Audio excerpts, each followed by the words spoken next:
Hello दोस्तों, मैं Sam Prajapat स्वागत करता हूं आपके अपने यूट्यूब चैनल पैरामेडिकल कोचिंग वाला PCW पर। दोस्तों, इससे पहले वाले लेक्चर में अपन ने डिस्कस किया था कैंसर सेल और नॉर्मल सेल के बारे में। अब सर कैंसर सेल बन तो गई, समझ में भी आ गया कि कैंसर सेल जो बनती है वो कैसे बनती है, लेकिन सर इसका ट्रीटमेंट क्या है, इसका इलाज क्या है। किसी के यदि कैंसर हो गया है तो अपन उसका जो ट्रीटमेंट करवा सकते हैं वो कैसे करवा सकते हैं, क्या क्या उसकी टेक्निक्स होती है, इसके बारे में अपन इस वीडियो के अंदर डिस्कस करेंगे। तो लास्ट तक आप देखते रहिए, मैं डिटेल बाय डिटेल इस पर डिस्कस करूंगा। ठीक है, तो चलिए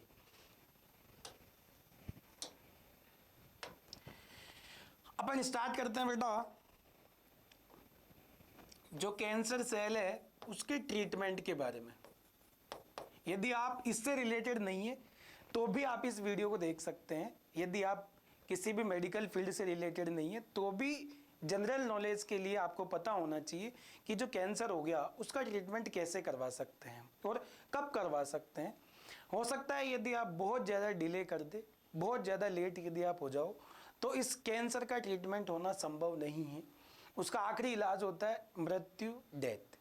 ठीक, तो कैंसर सेल का जो स्टेजेस होती है, आपने भी नाम सुना होगा, कैंसर जो होता है उसकी बहुत सारी स्टेज होती है।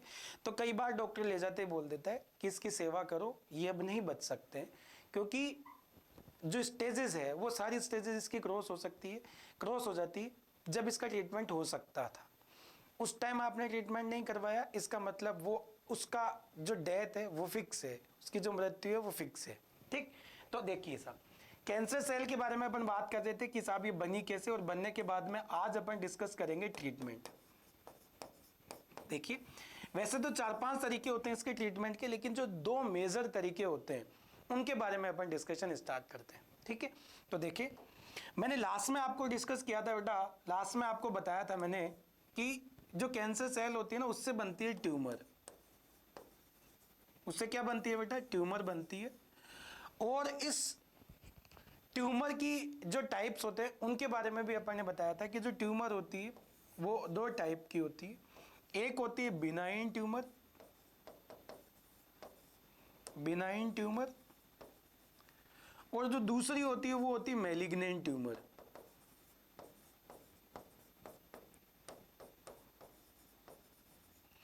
एक होती है बिनाइन ट्यूमर और दूसरी होती है मैलिग्नेंट ट्यूमर। बिनाइन जो ट्यूमर होती है ना बेटा, ये नॉन कैंसरस होती है। ये कैसी होती है बेटा? Non cancerous. मतलब ये गांठ तो होती है लेकिन इसमें किसका गुण नहीं होता? कैंसर का गुण नहीं होता। ये जो मैलिग्नेंट ट्यूमर है ये होती है कैंसरस।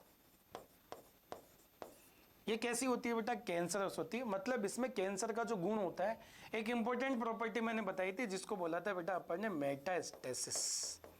ये वाली प्रॉपर्टी इसमें होती है।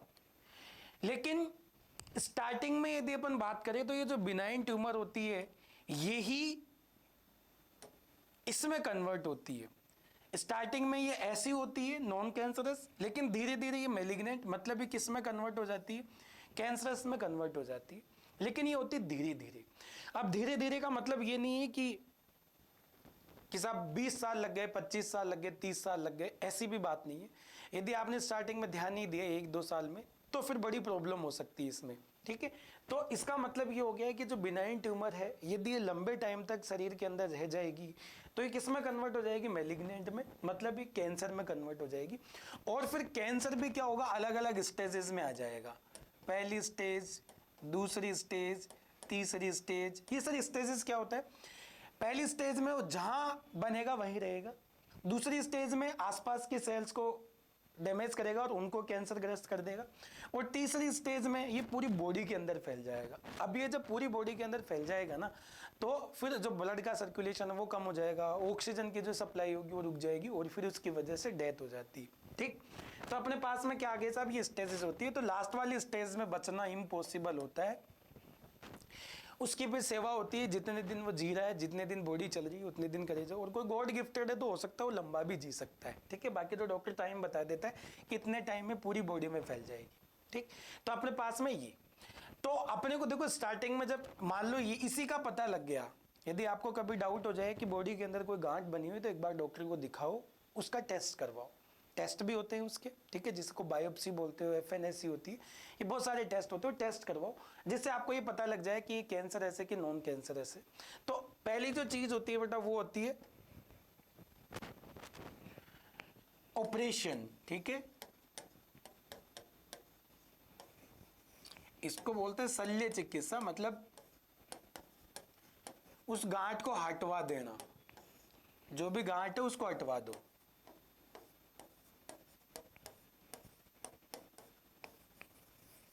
और हटवाने के बाद में उसका टेस्ट करवा लो,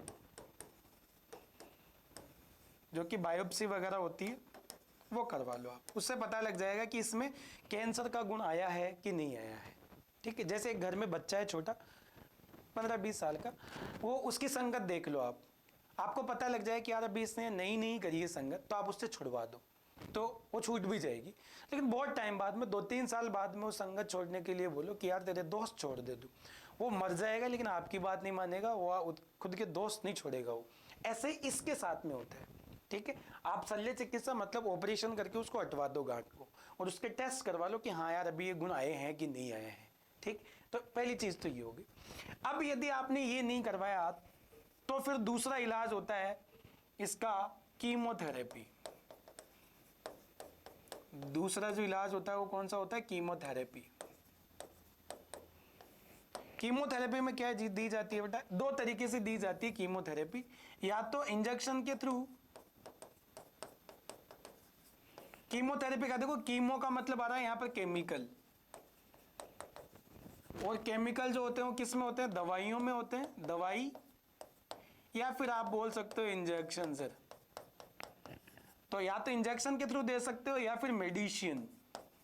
मेडिसिन मतलब दवाई, दवाई की फॉर्म में आप दो उसको, ठीक है। अब इसमें जो दी जाएगी वो कैसे दी जाएगी? लिक्विड, है ना। इंजेक्शन लगेगा लिक्विड का ही लगेगा सीधा ब्लड के अंदर, जबकि मेडिसिन आप कैसे लोगे बेटा? ओरली। ओरली मतलब मुख से, माउथ से।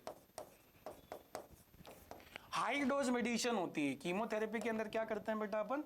हाई डोज मेडिसिन देते हैं।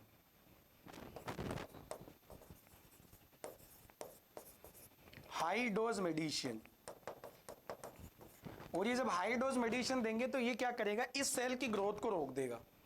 ये जो अपन ने बनाया है ना बिनाइन ट्यूमर, यहां बना देता हूं, ये जो अपन ने बिनाइन ट्यूमर के बारे में देखा है ना बेटा, नॉन कैंसरस, इसकी ग्रोथ को रोक देगा। मतलब ये जितनी है ना उतनी की उतनी रहेगी, मतलब ये कैंसर सेल के अंदर कन्वर्ट नहीं होगी, ठीक।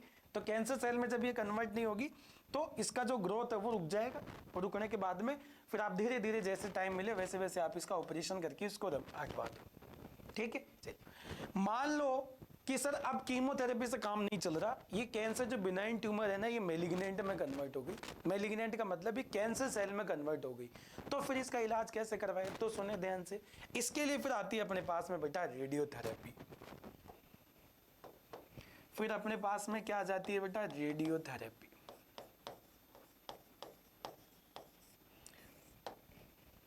ठीक है, विकिरण चिकित्सा बोलते हैं इसको, है ना। यदि कोई आम आदमी भी इस वीडियो को देख रहा है तो उनके समझ में आ जाए विकिरण चिकित्सा। बाकी मेडिकल वालों को तो अच्छे से समझ में आनी चाहिए। विकिरण चिकित्सा, देखो नाम में आ रहा है,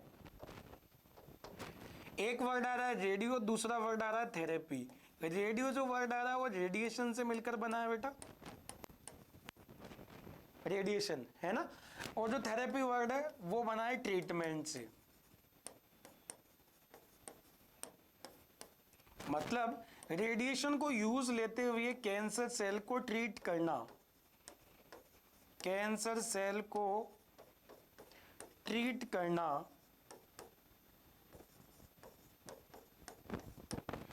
इसी को क्या बोलते हैं बेटा अपन? रेडियोथेरेपी। इसी को क्या बोलते हैं बेटा अपन? रेडियोथेरेपी। तो इसमें क्या होगा, ध्यान से सुने। मान लो ये मेरे पास में एक सेल है, इस सेल के अंदर ये डिवीजन हुआ, डिवीजन होने के बाद में एक ट्यूमर बना देता हूं यहां पर। ये मान लो ट्यूमर बन गई, गांठ बन गई, कैंसर की ट्यूमर बन गई, है ना, ट्यूमर बन गई। अब इस ट्यूमर को क्या करते हैं? रेडिएशन के थ्रू क्या करते हैं? देखिए, ये मान लो यहां से रेडिएशन आ रही है, मतलब विकिरण आ रही है। ये जो थेरेपी की जाती है ना बेटा, ये दो तरीके की विकिरणों से या रेडिएशन से की जाती है। एक आती है अपने पास में एक्सरे और दूसरा आता है अपने पास में गामा रेज। ये दोनों रेडिएशन होती है, रेडिएशन से ही क्या की जाती है, जो कैंसर सेल है उसको ट्रीट किया जाता है। तो क्या होगा, रेडिएशन आएगी और इसको क्या करेगी, ऐसे ऐसे इसको डैमेज कर देगी। धीरे धीरे ये जो सेल्स है ना, ट्यूमर सेल्स, ये जलने लग जाती है। ठीक है, तो जलेगी तो धीरे धीरे क्या होती जाएगी, कम होती जाएगी, क्योंकि रेडिएशन जो होती है वो क्या होती है बेटा, एक तरीके की एनर्जी होती है। एनर्जी मतलब ऊर्जा होती है, और ये ऊर्जा क्या करेगी, इनको जलाने का काम करेगी। तो धीरे धीरे ये क्या कर देगी बेटा, बर्न कर देगी, इनको जला देगी। और जलाने के बाद में धीरे धीरे ऑटोमेटिकली क्या होती जाएगी, खत्म होती जाएगी। जैसे धीरे धीरे ये क्या होती जाएगी, खत्म होती जाएगी। धीरे धीरे धीरे धीरे धीरे ये क्या होती जाएगी बेटा, खत्म होती जाएगी, खत्म होती होती यूं, और ये पूरी की पूरी तरह से ये हट जाएगी। ये इनिशियल स्टेज बता रहा हूं मैं। पहली स्टेज के अंदर जब ट्यूमर हुई है, और बिनाइन ट्यूमर जो होती है, नॉन कैंसरस जिसको बोलते हैं अपन, जो कि अभी कैंसर में कन्वर्ट नहीं हुई, उसकी बात कर रहा हूँ। बाद में तो फिर यदि ब्लड में फैल जाएगी तो बहुत घातक हो जाएगी। तो ये स्टार्टिंग के अंदर जो अपन ट्रीटमेंट करवाते हैं वो इस तरीके से करवाते हैं। अब सर कौन कौन से, देखो यहाँ जो वीडियोज आ रहे हैं उनकी कुछ लिमिटेशंस है, उन लिमिटेशंस के थ्रू ही हम यहाँ पर इनको अपलोड कर सकते हैं। बहुत सारी डिटेल्स यहाँ पर अपन प्रोवाइड नहीं करवा सकते, और बहुत सारे लेक्चर्स भी अपन यहाँ पर एक ही टॉपिक पे नहीं डाल सकते। तो कुछ लिमिटेशंस के साथ में ही अपन इनको समझ रहे हैं। तो आपको ये कहानी समझ में आ गई है कि रेडियोथेरेपी के अंदर जो रेडिएशन होती है वो ट्यूमर सेल को कैसे जला देती। ठीक है, अब जो रेडियोथेरेपी होती है ना, उसको दो टाइप से डिवाइड करके अपन पढ़ते हैं।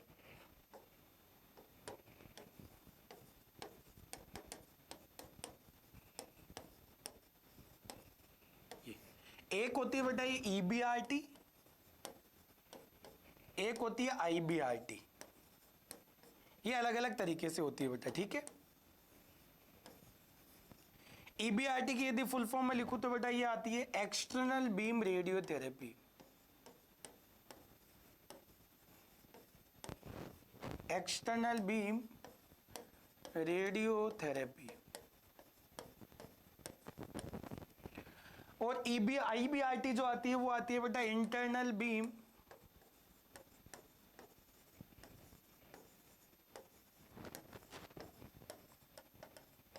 रेडियोथेरेपी, है ना।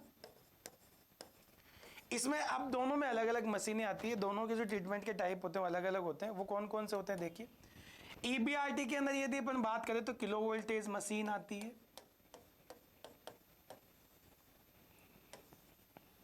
टेलीकोबाल्ट मशीन आती है, और इसके बाद में लीनेक आ जाती है ना। क्या होती है क्या नहीं होती हो तो आपको डिटेल से पढ़ने पे ही पता लगेगा। और इसकी यदि अपन बात करें तो इसमें आती है बेटा ब्रैकीथेरेपी।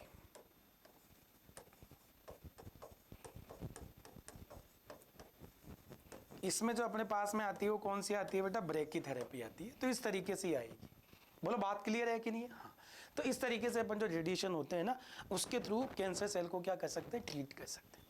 क्लियर है बात? चलिए, अब और भी बहुत सारे तरीके होते हैं जिनके द्वारा क्या कर सकते हैं अपन, कैंसर सेल को ट्रीट कर सकते हैं। तो देखिए एक बार वो तरीके बता देता हूं मैं फास्ट।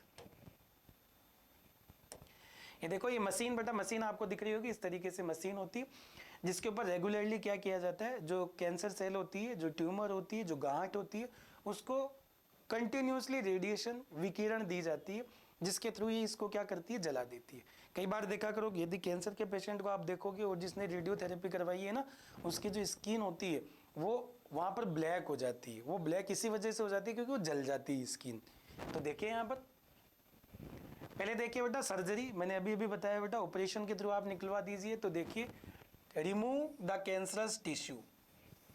ठीक है, जो मैं बता रहा हूँ सब यहाँ पर है।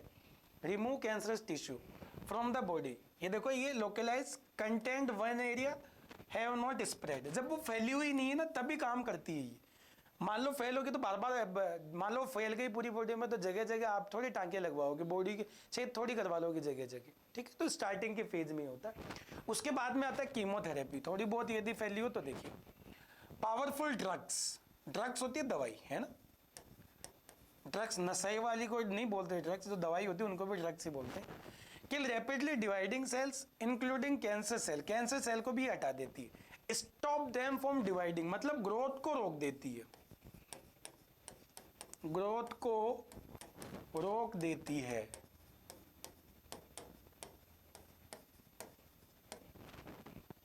ठीक, आगे देखिए बेटा, गिवन इंट्रावेनसली, अभी मैंने बताया बेटा या तो आप इंजेक्शन लगा दो, या तो आप इंजेक्शन लगा दो या ओरली दे दो आप, ठीक है कि नहीं, तो भी वो बॉडी के अंदर पहुंच जाएगी। आगे देखिए बेटा, ये रेडिएशन थेरेपी, इसके बारे में मैंने आपको डिटेल से बताई दिया बेटा यहाँ पर, ठीक है। हाई एनर्जी पार्टिकल्स दो तरीके से होती है, पार्टिकल भी होती है, रेडिएशन भी होती है। पार्टिकल में तो अपन देते हैं जैसे प्रोटॉन हो गए, अल्फा हो गए, और एक्सरे आती है रेडिएशन के अंदर। डेस्ट्रॉय कैंसर सेल, डेस्ट्रॉय का मतलब होता है जलाना, जलाना या खत्म करना, है ना, आम भाषा में बता रहा हूं जलाना, बाकी तो डेस्ट्रॉय का मतलब खत्म करना ही होता है। डैमेज देयर डीएनए, ठीक है, पूरा प्रोसीजर होता है कि कैसे कैसे ये डीएनए को डैमेज करती है, तो वो प्रोसीजर क्या है। Radiation is precisely targeted at the tumour area and minimise damage to the surrounding tissue. ये ऐसे बता रहा है कि मान लो से ट्यूमर के आसपास में तो जो नॉर्मल कोशिका है ये इनको भी खत्म करेगा नहीं, ये क्या कर देगा, फिक्स कर देगा एक जगह, ठीक है कि नहीं। जैसे कोई गोली दागना होता है तो जैसे यहाँ शूट करा तो यहीं लगेगी, वो अलग जगह जाके नहीं लगेगी। तो आप क्या कर देते हो, टारगेट कर देते हो कि जाके रेडिएशन वहीं जाके टकराए, तो ऐसा। अगला प्रोसीजर देखो बेटा, टारगेटेड थेरेपी, लक्षित चिकित्सा। इसमें देखिए बेटा, uses drugs that specifically targeted the genes, जो कैंसर सेल बना रही है ना उन्हीं को टारगेट किया जाता है। इसमें प्रोटीन जो है single pathway that a unique cancer cell and help them grow, क्या करती है बेटा, उनकी ग्रोथ को रोक देती है। जो मैंने पिछले वीडियो में बताया था बेटा आपको कि जो कैंसर सेल होती है ना बहुत फास्ट ग्रोथ करती है, तो उस ग्रोथ को कुल मिला के अपने को रोकना होता है, ठीक है। जैसे मान लो आपका बच्चा है, ठीक है कि नहीं, या आप तो जिस टाइम देख रहे होंगे तब तो कहाँ बच्चे होंगे आपके, लेकिन मान के चलो किसी दूसरे का बच्चा है जो रिलेशन में अपने परिवार में ही है, उसको आपने देख लिया कि यार ये गलत लोगों के साथ में रह रहा है, तो आप घर पे जाके बोलते हो कि नहीं बोलते हो, बोलते हो कि साहब ये गलत संगत में ना चला जाए। तो यही चीज यहाँ होती है, ठीक है। आगे देखो, benefit causes harm to normal healthy cells compared to traditional chemotherapy, ठीक है। आगे देखो, इम्यूनोथेरेपी, प्रतिरक्षा चिकित्सा, ये क्या होती है बेटा, बॉडी की इम्यूनिटी इतनी बढ़ा दी जाती है कि जो कैंसर सेल बनी हुई है ना उनसे बॉडी लड़ सके। तो देखिए बेटा, boost the patients oven immune system, immune system का मतलब समझ गए ना, जैसे कई बार देखते हो सिटी के बच्चे होते हैं, गांव के बच्चे होते हैं, सिटी के बच्चे बार बार बीमार पड़ते रहते हैं, गांव के बच्चे बीमार नहीं पड़ते, क्योंकि ये बोलते हैं कि साहब इनकी इम्यूनिटी बड़ी तगड़ी होती है क्योंकि मिट्टी में ही खेलते रहते हैं, तो वहां से इम्यून सिस्टम बनता है। ऐसा ही सिस्टम यहाँ है, better recognise and fight cancer cell, और वो क्या करते थे, लड़ते रहते हैं कैंसर सेल से। आगे देखो बेटा, मैकेनिज्म क्या है, it can either stimulate the immune system, immune system को एक्टिव कर देता है ताकि तो कैंसर सेल आई है भैया तू जाके इनसे लड़, ताकि बॉडी के अंदर पूरी के अंदर कैंसर सेल ना फैले। अगला देखिए बेटा, हार्मोन थेरेपी। अब सुने ध्यान से, बॉडी के अंदर जो भी चीजें हो रही है ना वो सब किसकी वजह से हो रही है बेटा, हार्मोन्स की वजह से।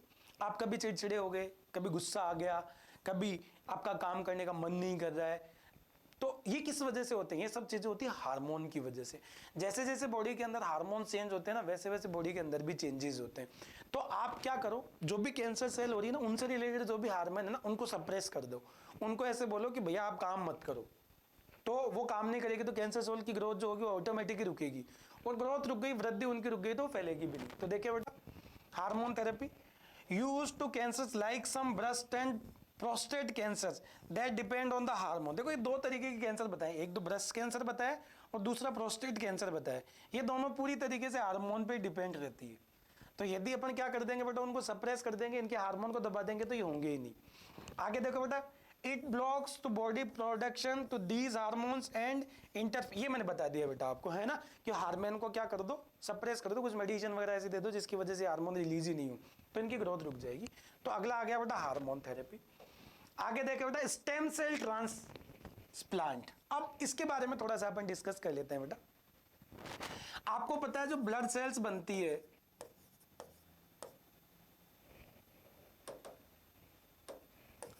ब्लड सेल्स बनती है जिसके अंदर अपने पास में आरबीसी, डब्ल्यूबीसी एंड प्लेटिलेट्स तीनों आती है। आरबीसी आ गई, डब्ल्यूबीसी आ गई और प्लेटिलेट्स आ गई, है ना। तो ये बनते। तो यदि ये बनाने वाली, और मान के चलो ये कैंसर बना रही, कैंसर से जो सेल है उनको यदि ब्लड सप्लाई कर रही है, तो इनको ही चेंज कर दो आप, ठीक है। तो ये इसको बोलते हैं, कई बार आप नाम भी सुनते हो लोगों में, किडनी ट्रांसप्लांटेशन, कि सब दूसरे की किडनी लाके लगा दिया वहां पर, तो जो किडनी खराब थी वो तो निकाल दिया आपने, तो वही चीज यहाँ होगी। तो देखो, use to replace blood forming cells, जिनको बोन मैरो बोल रहे हैं अपन, देखो ये सब ब्लड सेल्स होती है बोन मैरो के थ्रू होती है, ये है ना, यही बनती है सारी चीजें, bone marrow forming that have been destroyed the high close to chemotherapy और radiation commonly use to blood cancer. ये किसके लिए काम में लेते हैं? मान लो ब्लड कैंसर हो गया, अब ब्लड कैंसर हो गया तो सब बोन मैरो भी वैसे ही हो जाएगी, तो इसको रिप्लेस कर दो ताकि ये आगे पूरी बॉडी के अंदर नहीं फैले। ये जैसे, और मेनली किसके लिए लेते हैं? ल्यूकेमिया और लिम्फोमा जैसे टाइप होते हैं ना, जो सब फ्लूइड वाली जो कैंसर्स होते हैं, उनके लिए जनरली ये काम में लिया जाता है, ठीक है। तो ये हो गया बेटा स्टेम सेल ट्रांसप्लांटेशन। अब मैंने आपको इतने सारे प्रोसीजर बताए बेटा, ठीक है, कैंसर सेल के लिए। लेकिन सबसे इंपॉर्टेंट यदि अपन बात करें, यदि कोई आज के टाइम पे सबसे हाईली इफेक्टिव कैंसर का ट्रीटमेंट यदि कोई कर सकता है तो रेडिएशन। इसी वजह से आने वाले टाइम पर रेडियोथेरेपी की जो जनरेशन है वो भी बढ़ती जा रही है और ज़्यादा एडवांस हो गई।